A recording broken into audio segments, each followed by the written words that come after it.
غزہ پھر خون ریزی کی لپیٹ میں آ گیا۔ حماس اور اسرائیل کے درمیان گھمسان کی لڑائی جاری، امریکہ بھی جنگ میں کود پڑا، اسرائیل کی مدد کے لیے جنگی بحری بیڑا بھجوا دیا۔ حماس کی کارروائی میں 1000 اسرائیلی مارے جا چکے، اسرائیل بکھلا گیا، غزہ پر راکٹوں کی بارش، حماس اور اسلامی جہاد کے 500 اہداف پر بمباری، خواتین اور بچوں سمیت 560 فلسطینی جام شہادت نوش کر چکے۔ حملوں سے غزہ میں کئی کثیر المنزلہ عمارتیں بھی تباہ، حماس نے پھر 500 راکٹ داغ دیے، مجاہدین بھی اسرائیلی علاقوں میں موجود۔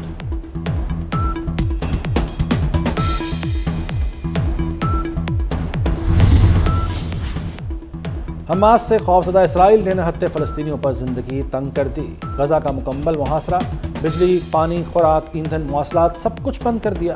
اقوام متحدہ کی سلامتی کونسل کا اجلاس بے نتیجہ ختم، قرارداد پیش ہوئی، نامشترکہ اعلامیہ جاری ہوا۔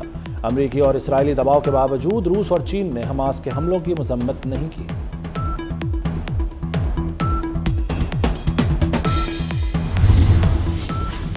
اسرائیل 3 روز کی جنگ میں گھٹنوں پر آ گیا، اسرائیلی خوف کے مارے ملک چھوڑنے لگے، سرمایہ کاروں نے بھی تل ابیب سے منہ موڑ لیا۔ عالمی سطح پر اسرائیل کے بانڈز کی قدر 3% گر گئی، بازار حصص کا بنچ مارک انڈیکس 7% گر گیا۔ اسرائیلی کرنسی 8 سال کی کم ترین سطح پر آ گئی، اسرائیل کا $30 ارب غیر ملکی کرنسی بیچنے کا اعلان، عالمی مارکیٹ میں خام تیل کی گرتی قیمتوں میں پھر اضافہ ہو گیا۔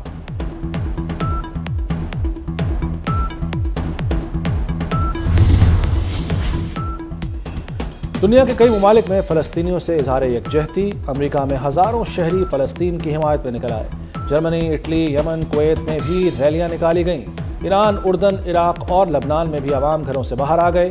شوبز شخصیات کا بھی اظہار تشویش، اداکارہ صبا قمر نے کہا کہ انشاءاللہ فتح فلسطین کی ہوگی، اداکارہ یمنا زیدی بھی فلسطین کی آزادی کے لیے دعا گو۔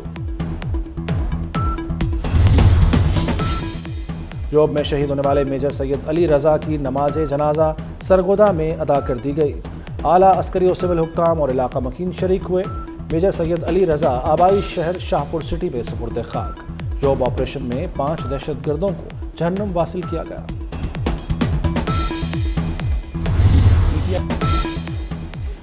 صداقت عباسی کا پی ٹی آئی چھوڑنے کا اعلان، سیاست سے بھی کنارہ کشی اختیار کر لی۔ صداقت عباسی 2018 میں سابق وزیر اعظم شاہد خاقان عباسی کو شکست دے کر رکن قومی اسمبلی منتخب ہوئے تھے، وہ پی ٹی آئی شمالی پنجاب کے صدر تھے۔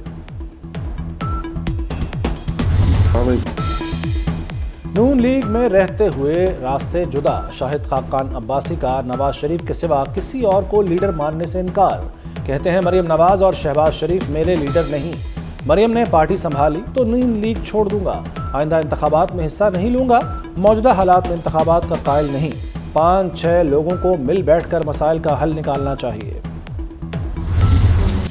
نواز شریف کو نکالنے والے نظام سے ہی نکل گئے، کارکردگی میں نہ ہرا سکے تو جھوٹے الزام لگائے، 2017 میں ملک کیا تھا، آج کیا سے کیا ہو گیا، جب سب فیل ہو جائیں تو نواز شریف آتا ہے۔ مریم نواز نے نواز شریف کو ملک کی ترقی کا آزمودہ برانڈ قرار دے دیا، مہنگائی میں کمی کا آغاز ہونے والا ہے، تیز رفتار ترقی کا سفر پھر شروع ہونے جا رہا ہے۔ شہباز شریف کی سابق ارکان قومی اور صوبائی اسمبلی سے گفتگو۔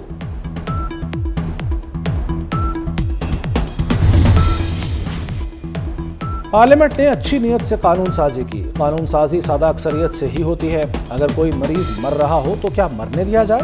اگر کوئی شخص میڈیکل کی سمجھ رکھتا ہو، وہ ڈاکٹر نہیں ہے تو کیا مریض کو مرنے دے؟ چیف جسٹس قاضی فائز عیسیٰ کے سپریم کورٹ اصلاحات کیس کی سماعت میں ریمارکس، ایک شخص آ کر پارلیمان کو ربر سٹیمپ بنا دیتا ہے، پارلیمنٹ کچھ اچھا کرنا چاہتی ہے تو اس کو کچلنا کیوں چاہتے ہیں؟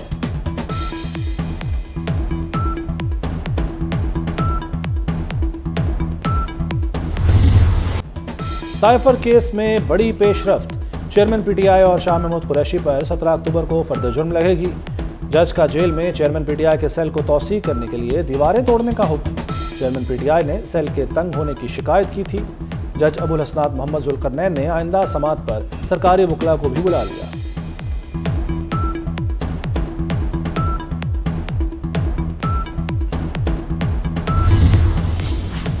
سروسز اسپتال لاہور کے اپ گریڈیشن کا ماسٹر پلان، 4 ارب روپے لاگت آئے گی، 3 شفٹوں میں کام، منصوبہ 90 روز میں مکمل ہوگا، گراؤنڈ فلور پر آئی سی یو بنے گا، ایمرجنسی بلاک میں نئی لفٹ لگے گی، سیم زدہ چھتوں کی مرمت کی جائے گی، وزیر اعلیٰ محسن نقوی کو دورے کے دوران بریفنگ۔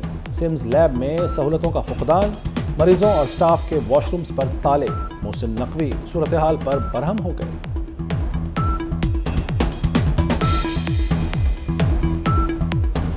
اسکول کی حالت بھی آپ سب نے تقریباً دیکھ لی تھی اس دن، اور یہ خیر ایک اسکول ہے، اس طرح کے پتہ نہیں کئی سو کئی ہزار اسکول اس طرح کے پنجاب میں موجود ہوں گے، لیکن اس کو ہم نے ماڈل اسکول، کیونکہ یہ لاہور میں 2-3 اسکول ہی گورنمنٹ اسکول تھے جو بہت بیسٹ اسکول تھے، ایک سینٹرل ماڈل اسکول، ایک گورنمنٹ پائلٹ اسکول، اور پھر ایک سمن آباد، اور پھر ڈی پی ایس آ جاتا تھا۔ یہ 3-4 اسکول تھے لاہور میں جو سرکاری اسکول تھے، جن کے ٹاپ کے اسٹوڈنٹ ہوتے تھے۔ جب نئی توجہ دی گئی تو یہاں کا معیار تھوڑا گر گیا ہے کہ اس کو ماڈل اسکول بنانا ہے۔ پنجاب میں سرکاری اسکولوں میں نظام کی تبدیلی کا فیصلہ، اساتذہ کے اوقات کار میں الیکشن ڈیوٹی پر پابندی، انتظام کی بہتری کے لیے اسکول NGOs کو دیے جائیں گے۔ محسن نقوی کا اعلان، کہتے ہیں اسکولوں کی نجکاری نہیں ہوگی، یہی اساتذہ پڑھائیں گے۔ وزیر اعلیٰ کا پائلٹ اسکول کا دورہ، ماڈل بنانے کا اعلان۔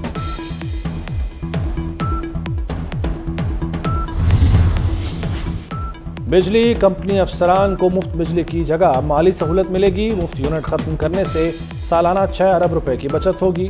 گریڈ 17 سے 21 کے افسران کو ماہانہ مفت یونٹس کی فراہمی بند کرنے کی سفارش۔ کابینہ کمیٹی برائے توانائی پاور ڈویژن کی سمری پر آج حتمی منظوری دی جائے گی۔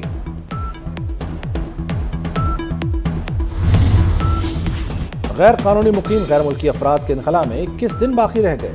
FIA نے وفاقی پولیس سے غیر قانونی افراد کے خلاف آپریشن کی تفصیلات طلب کر لیں۔ اسلام آباد پولیس کی جانب سے 1500 افغانیوں کی شناخت کا عمل مکمل ہو چکا۔ دستاویزات نامکمل ہونے پر 550 کو جیل بھیج دیا گیا۔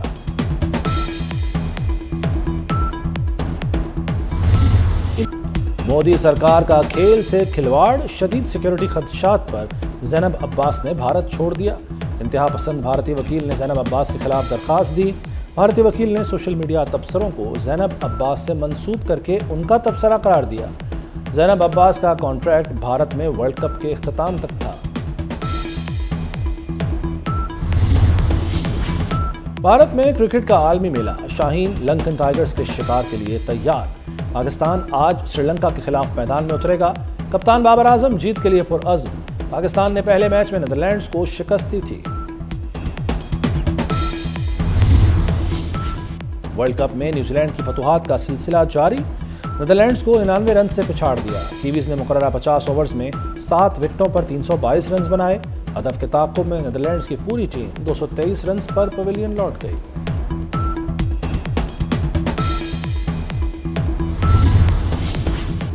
اور لاہور میں تیز بارش، سردی نے دستک دے دی، ٹھنڈی ہواؤں نے موسم مست بنا دیا۔